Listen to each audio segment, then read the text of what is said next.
Hello everyone, welcome to Ranker ji. मैं हूं अमूल्य ओझा और टॉपिक मेनिया में आप सबका स्वागत है।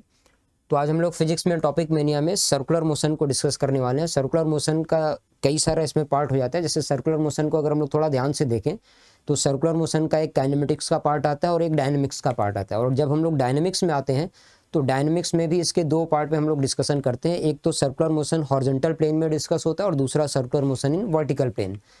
और जेई मेन में जो सबसे ज़्यादा क्वेश्चंस पूछे जाते हैं सर्कुलर मोशन पे वो होता है हॉरिजॉन्टल प्लेन में सर्कुलर मोशन के डायनेमिक्स पे। तो आज हम लोग इसी पे डिस्कशन करने वाले हैं, dynamics of circular motion in horizontal plane. तो चलिए यहाँ पर हम लोग आगे बढ़ते हैं। तो सबसे पहले हम लोग ये देखते हैं कि भाई circular motion in horizontal plane, इसका डायनेमिक्स कैसे काम करता है ना। Circular motion in horizontal plane, horizontal plane. तो बेसिकली यहाँ पर होता क्या है, जैसे सपोज करिए कि हम लोग circular motion in horizontal plane की बात कर रहे हैं। तो अगर कोई ऑब्जेक्ट है, मान लीजिए ऐसे कोई एक ऑब्जेक्ट है और ये कोई सर्कुलर मोशन परफॉर्म कर रहा है एक हॉरिजॉन्टल प्लेन में, हॉरिजॉन्टल प्लेन में कोई सर्कुलर मोशन परफॉर्म कर रहा है। इसका रेडियस मान लेते हैं r और मास ऑफ द ऑब्जेक्ट को हम लोग सपोज कर लेते हैं m। तो जब हम लोग हॉरिजॉन्टल प्लेन की बात करते हैं तो हॉरिजॉन्टल प्लेन में सबसे पहले हम लोग ये देखते हैं कि mg वर्टिकली डाउनवर्ड होता है, mg वर्टिकली डाउनवर्ड होता है। तो कोई ना कोई एक फोर्स ऊपर जरूर आना चाहिए, है ना। कोई ना कोई एक फोर्स ऊपर जरूर होना चाहिए जो क्या करे, mg को बैलेंस करे। mg को ये फोर्स क्या कर रहा होगा, बैलेंस कर रहा होगा। ऐसा क्यों? क्योंकि जब ये हॉरिजॉन्टल प्लेन में सर्कुलर मोशन परफॉर्म करेगा तो वर्टिकल फोर्सेस बैलेंस होने चाहिए। तो इस ऑब्जेक्ट पे कम से कम एक फोर्स जरूर होगा जो कि वर्टिकली अपवर्ड होगा और वो mg को बैलेंस कर रहा होगा। इसके बाद जब object circular motion horizontal plane में परफॉर्म कर रहा है तो इसका एक एक्सेलरेशन, जिसको हम लोग सेंट्रीपिटल एक्सेलरेशन बोलते हैं, वो टुवर्ड्स द सेंटर होना मस्ट है। तो अगर हम लोग सर्कुलर मोशन के स्पीड को v बोल दें तो सेंट्रीपिटल एक्सेलरेशन को लिखते हैं v²/r, या अगर हम लोग ओमेगा से रिलेट कराएं तो इसको लिख सकते हैं r⍵²। तो इस तरह से सेंट्रीपिटल एक्सेलरेशन v²/r या r⍵²। अब ये जो सेंट्रीपिटल एक्सेलरेशन ये भी किसी सेंट्रीपिटल फोर्स से ही प्रोवाइड हो रहा होगा। तो हम लोग यहाँ पर कंडीशन लगा देते हैं सेंट्रीपिटल फोर्स, इसको FC से डिनोट कर देते हैं। Actually this force is the net force towards the centre, net force towards the centre. तो सेंट्रीपिटल फोर्स क्या है, this is net force towards the centre. अब ये जो सेंट्रीपिटल फोर्स है इसको हम लोग इक्वेट किससे कराते हैं, मास टाइम्स सेंट्रीपिटल एक्सेलरेशन से, MAC। तो यहाँ से जो सेंट्रीपिटल फोर्स बन रहा है जो कि net force towards the centre है, इसको हम लोग लिख सकते हैं mv²/r के बराबर, या फिर और हम लोग इसको क्या लिख सकते हैं, mr⍵² के बराबर। दोनों में से जिसकी रिक्वायरमेंट उसको हम लोग अप्लाई कर लेते हैं। तो ये तो डायनेमिक्स हो गया circular motion in horizontal plane का। अब इसमें किस तरह के केसेस बनते हैं उस पर हम लोग एक बार डिस्कशन कर लेते हैं। जैसे यहाँ पर हमने देखा कि भाई mg वाला फोर्स नीचे है तो कोई ना कोई एक फोर्स का कंपोनेंट वर्टिकली अपवर्ड आना चाहिए। तो ये कैसे कैसे हो सकता है ना। तो इसमें कुछ केसेस हम लोग बनाते हैं। जैसे एक फर्स्ट केस हम लोग लेते हैं, फर्स्ट केस इसमें ले लेते हैं। फर्स्ट केस में हम लोग क्या करते हैं कि भाई कोई एक टेबल ले लेते हैं, स्मूथ हॉरिजॉन्टल टेबल। ऐसा कोई एक स्मूथ हॉरिजॉन्टल टेबल है,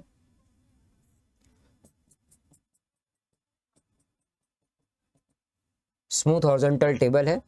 और अब यहां पर हम लोग ऐसा कर लेते हैं,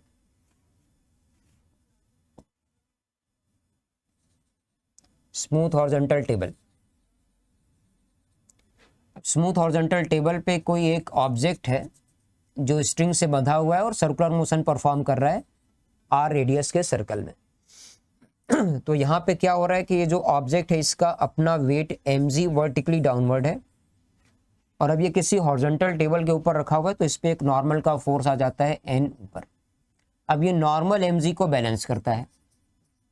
इसके बाद ये जो स्ट्रिंग से कनेक्शन है वहां पर एक टेंशन T फोर्स आ जाता है जो कि टुवर्ड्स द सेंटर है। तो यहाँ पर centripetal force is actually tension in the string और इसको हम लोग इक्वेट करा सकते हैं mr⍵² से या फिर mv²/r से। तो एक तो ये केस बन जाता है। अब हम लोग एक दूसरा केस और डिस्कस कर लेते हैं भाई। एक तो तरीका ये हो गया, दूसरा क्या हो सकता है? दूसरा तरीका इसमें ये बनता है कि भाई यहाँ पर हम लोग एक स्ट्रिंग को ले लेते हैं, इससे किसी ऑब्जेक्ट को बांध देते हैं और दूसरे एंड को कहीं सस्पेंड कर देते हैं। इस पॉइंट को हम लोग बोल देते हैं O।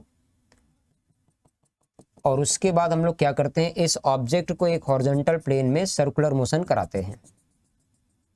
इस ऑब्जेक्ट को हॉरिजॉन्टल प्लेन में हम लोग सर्कुलर मोशन करा देते हैं। तो इस तरह से जब ये घूमता है तो इसमें ये कोन के जैसा दिखाई देता है, तो इसको हम लोग कोनिकल पेंडुलम बोल देते हैं। Conical pendulum. अब कोनिकल पेंडुलम को अगर हम लोग ध्यान से देखें तो वर्टिकल से स्ट्रिंग किसी एंगल पर इंक्लाइंड होती है। इसमें इस लेंथ को हम लोग बोल देते हैं L, जो लेंथ ऑफ स्ट्रिंग है। सेंटर से इसको जोड़ दिया जाए, इसको बोल देते हैं रेडियस R। और पॉइंट ऑफ सस्पेंशन से सेंटर ऑफ द सर्कल, ये जो गैप है इसको हम लोग डिनोट कर देते हैं कैपिटल H। और अब हम लोग फिर से इसमें आ जाते हैं डायनेमिक्स पे। तो यहाँ पर हम लोग क्या करते हैं, ऑब्जेक्ट का अपना वेट mg वर्टिकली डाउनवर्ड है और स्ट्रिंग से टेंशन T ये अलोंग द लेंथ होगा towards the point of suspension. Vertical से यहाँ पर देखा जाए तो ये एंगल थीटा बन रहा होगा। अब यहाँ पर ऑब्जेक्ट का मोशन वर्टिकल प्लेन में नहीं, इसलिए वर्टिकल फोर्सेस को क्या होना चाहिए, बैलेंस होना चाहिए। तो वर्टिकल फोर्सेस को हम लोग बैलेंस कर लेते हैं और ये टेंशन का एक कंपोनेंट बना लेते हैं ऊपर की ओर T cos थीटा। दूसरा कंपोनेंट टेंशन का आ जाता है T sin थीटा। तो यहाँ पर हम लोग पहले तो वर्टिकल फोर्सेस को बैलेंस करा लेते हैं। तो T cos थीटा की वैल्यू किसके बराबर हो गई, mg के। ये एक इक्वेशन बन जाता है। यहाँ से अगर आप टेंशन T कैलकुलेट करना भी चाहें तो आप लिख सकते हैं mg बाई cos थीटा। तो एक तो ये बात हो गई। दूसरा क्या है, टेंशन का जो साइन थीटा कंपोनेंट है यही सेंटर की ओर है और इसी को हम लोग सेंट्रीपिटल फोर्स बोल देंगे T sin थीटा। और इसको हम लोग इक्वेट करा सकते हैं एम आर ओमेगा स्क्वायर से या m v square by r से। अब यहाँ से अगर हम लोग इसमें इन दोनों इक्वेशंस को डिवाइड कर देते हैं, T sin theta divided by T cos theta, तो हमें मिलता है tan थीटा। और tan थीटा की वैल्यू दिस बाय दिस लिखा जाए तो ये वैल्यू आ जाएगी, m से m कैंसिल होता है, r omega square by z।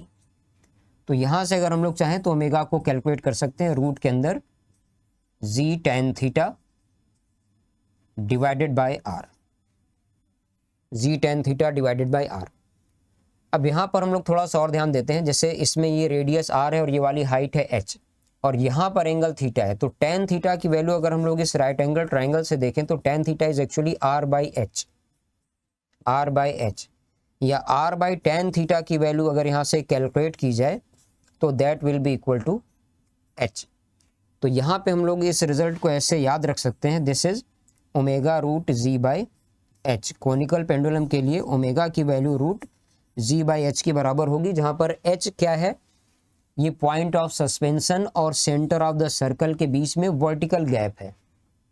Point of suspension और सेंटर ऑफ द सर्कल के बीच में वर्टिकल गैप। और यहाँ से हम लोग इसमें टाइम पीरियड अगर फाइंड करना चाहें तो टाइम पीरियड को हम लोग लिख सकते हैं TP is equal to 2 pi by omega या फिर 2 pi root z by h, sorry h by जी।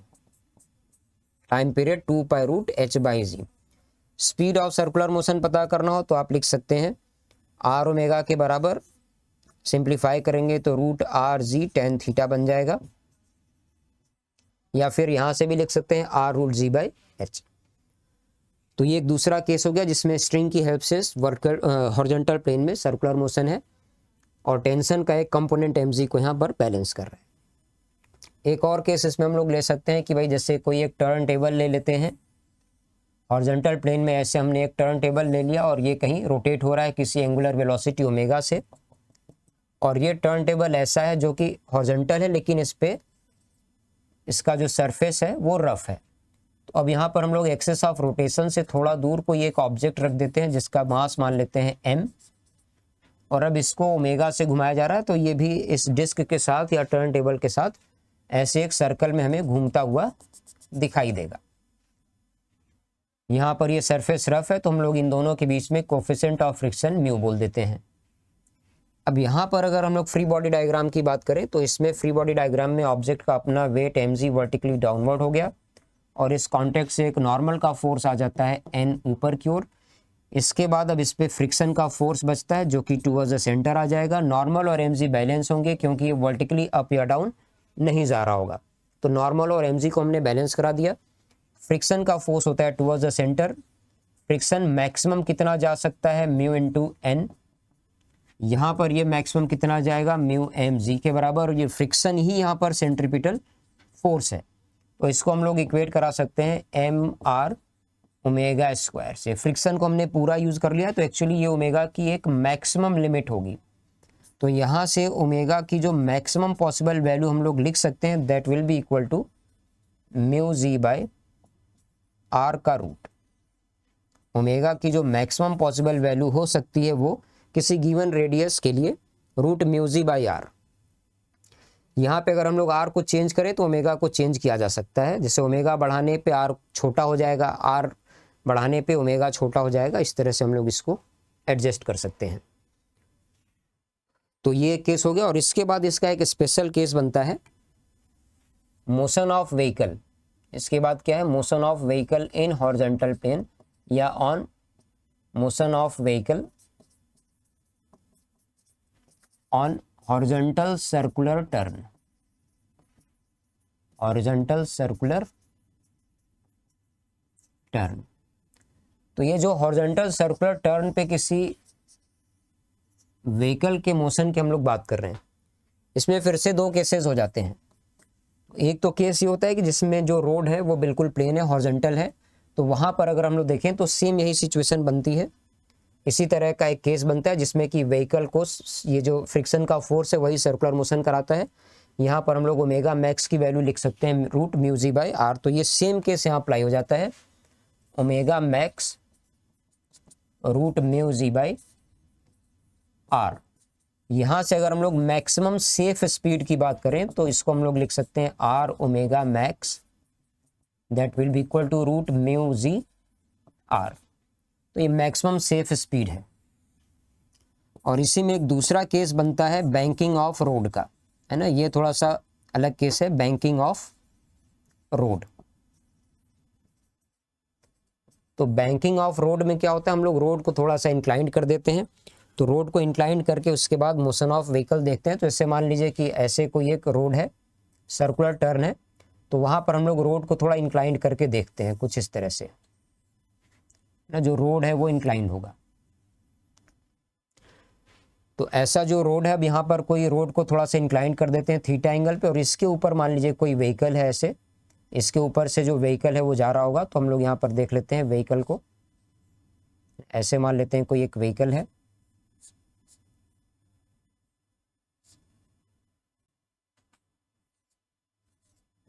यहाँ पर ऐसे हमने एक व्हीकल को कंसिडर कर लिया। तो अब ये जो व्हीकल है ये इस तरह से इस पे किसी स्पीड v से जा रहा होगा। तो इसको अगर हम लोग थोड़ा सा यहाँ इस एंगल से देखें तो ये हमें कैसा दिखाई देगा, पहले इसको समझते हैं। तो यहाँ पर इसको अगर हम लोग देखें इधर से तो ये कुछ ऐसा दिखाई देगा। जो व्हीकल है वो कुछ इस तरह से दिखेगा, थीटा एंगल पे ऐसा दिखाई देगा। और इसका जो सर्कुलर टर्न बनेगा वो हॉरिजॉन्टल प्लेन में ऐसे बन रहा होगा, इस तरह से ये घूम के जा रहा होगा। इसका मास m मान लेते हैं। अब ये अगर ज़्यादा तेज चलेगा तो रोड के ऊपर इसके स्किड होने की टेंडेंसी होगी, और ये रोड के ऊपर स्किड करेगा तो फ्रिक्शन यहाँ से नीचे आ जाता है। लिमिटिंग कंडीशन में हम लोग फ्रिक्शन को पूरा लगा लेते हैं, एफ मैक्स बराबर म्यू एन लिखते हैं। नॉर्मल यहाँ थोड़ा सा इंक्लाइंड हो जाता है वर्टिकल के साथ थीटा एंगल पे, एम जी वर्टिकली डाउनवर्ड। तो यहाँ पर हम लोग क्या करते हैं, नॉर्मल और फ्रिक्शन के कंपोनेंट्स कर लेते हैं हॉरिजॉन्टल और वर्टिकल डायरेक्शन में। इसके बाद डायनेमिक्स की कंडीशन लगा के सॉल्व करते हैं। तो यहाँ पर जो मैक्सिमम सेफ स्पीड आती है इसकी वैल्यू आप याद रख सकते हैं रूट के अंदर आर जी, इसके बाद हम लोग लिखते हैं tan theta plus mu divided by 1 minus mu tan theta. तो ये ओवरऑल यही इतने केसेस हैं, ओवरऑल हॉरिजॉन्टल प्लेन में सर्कुलर मोशन के यही इतने केसेस हैं। और इन सब पे कहीं ना कहीं क्वेश्चंस पूछे जाते हैं जेईई मेन में। तो चलिए हम लोग जेईई मेन के कुछ क्वेश्चंस डिस्कस कर लेते हैं। सबसे पहला क्वेश्चन देखते हैं, ये जेईई मेन 2023 में पूछा गया है। यहाँ पे क्या दिया, coin is placed on a rotating table just slips when it is placed at a distance of 1 centimeter from the center. If the angular velocity of the table is halved, it will just slip when placed at a distance of this much from the centre. तो यहाँ पर क्या ये वही turn table वाला case है जिसमें हमने ओमेगा मैक्स की वैल्यू को क्या लिखा था, रूट के अंदर म्यू जी बाय आर। तो फर्स्ट केस में देखिए रेडियस को यहाँ पर क्या बताया गया है 1 सेंटीमीटर, तो हम लोग वहाँ पर ओमेगा मैक्स को लिख लेते हैं। ओमेगा मैक्स की वैल्यू हो जाएगी रूट के अंदर mu g divided by 1 centimetre. इसको फर्स्ट केस बोल देते हैं। अब सेकेंड केस में इन्होंने क्या किया, if the angular velocity of the table is halved, अगर एंगुलर वेलोसिटी को हम लोग आधा करें, है ना, इसको हाफ करना होगा तो ये रेडियस 4 टाइम्स होना चाहिए ना। जैसे यहाँ पर मैं लिख दूं कि भाई ओमेगा मैक्स जो हमने कैलकुलेट किया दैट डिवाइडेड बाय 2, तो ये वैल्यू हमें कैसे मिलेगी, जब हम लोग रूट के अंदर म्यूजी बाय 4 सेंटीमीटर लिखेंगे तो, और ये 4 सेंटीमीटर क्या होगा, अब नया रेडियस होगा, ये नया रेडियस हो गया, और यही अपना रिक्वायर्ड सोल्यूशन है। तो इस प्रॉब्लम का आंसर क्या है भाई, 4 सेंटीमीटर। तो बिल्कुल सिंपल सा प्रॉब्लम है जो अभी हम लोगों ने डिस्कस किया थ्योरी में भी। आगे देखते हैं नेक्स्ट इसमें क्या है। यहाँ पर देखिए कुछ ऐसा दिया, ball of mass 0.5 kg is attached to a string of length 50 centimeter. The ball is rotated on a horizontal circular path about its vertical axis. The maximum tension in that string can bear is 400 Newton. तो अब ये ऐसा कोई case है कि भाई एक string से हमने किसी स्टोन को या किसी ऑब्जेक्ट को बांध दिया है, बॉल को बांध दिया है, जिसका मास क्या है 0.5 kg, और इसका रेडियस कितना दिया हुआ है 50 सेंटीमीटर या 0.5 मीटर लिख सकते हैं। और अब ये इसके अबाउट कोई हॉरिजॉन्टल प्लेन में सर्कुलर मोशन परफॉर्म कर रहा है, और इसका जो टेंशन है वो ज़्यादा से ज़्यादा कितना हो सकता है, 400 न्यूटन्स के बराबर। तो इस टेंशन की वजह से इसको जो सर्कुलर मोशन मिल रहा है वहाँ पर हम लोग कंडीशन लगा लेते हैं। इसमें पूछा गया थी maximum possible value of angular velocity of the ball in radian पर सेकेंड। एंगुलर वेलोसिटी की बात हो रही, तो टी मैक्स बराबर क्या करेंगे भाई, एम आर ओमेगा मैक्स का स्क्वायर। सॉल्व कर देते हैं। मास क्या है 0.5 kg, रेडियस कितना लिख सकते हैं 0.5 मीटर, सब कुछ ऐसा यूनिट में लेके चलना है। ओमेगा मैक्स हमें कैलकुलेट करना है, ओमेगा मैक्स का स्क्वायर बराबर क्या है 400। सबका स्क्वायर रूट ले लेते हैं तो आ जाएगा 0.5 omega max is equal to 20। यहां से ओमेगा मैक्स कितना आ जाता है 40 रेडियन पर सेकेंड के बराबर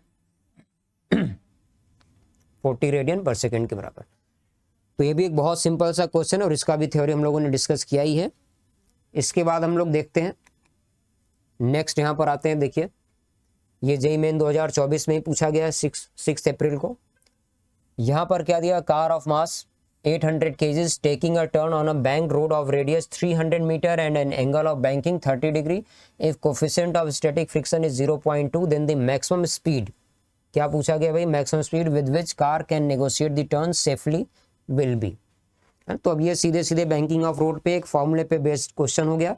यहाँ पे वी मैक्स अगर हमें कैलकुलेट करना है तो इसका फॉर्मूला था अपने पास, क्या फॉर्मूला भाई, रूट के अंदर R G tan theta plus mu divided by 1 minus mu tan theta. तो इसको हम लोग कैलकुलेट कर सकते हैं। रूट के अंदर आर जी कितना हो गया 300 इंटू 10 और tan theta plus mu, tan theta is 1/√3, 1/√3, √3 की वैल्यू है 1.73। तो 1/√3 की जो वैल्यू है ये लगभग 0.577 आती है, 0.577 या 0.58 लिख सकते हैं, प्लस म्यू की वैल्यू है 0.2। इसके बाद हम लोग आ जाते हैं डिनोमिनेटर में 1 माइनस म्यू विच इज 0.2 और टेन थीटा इज अगेन 0.577। तो अब ये कैलकुलेशन है, इसको आप कैलकुलेट करके देख लेंगे तो ये अप्रॉक्स यही वाला रिजल्ट आ जाएगा 51.4 मीटर पर सेकेंड। तो ये था ओवरऑल इसमें, है ना, हॉरिजॉन्टल प्लेन में सर्कुलर मोशन, जिसमें देख सकते हैं रेगुलरली क्वेश्चंस पूछे जा रहे हैं और इसकी थ्योरी भी बहुत आसान है। इसमें थ्योरी भी बहुत आसान है जिसको अगर हम लोग चाहें तो 10 मिनट के अंदर तैयार कर सकते हैं। तो आज के वीडियो में इतना ही, फिर मिलते हैं हम लोग जल्दी ही इस तरह के और वीडियो के साथ। तब तक के लिए अच्छे से पढ़ाई करते रहिए। Bye bye everyone, take care.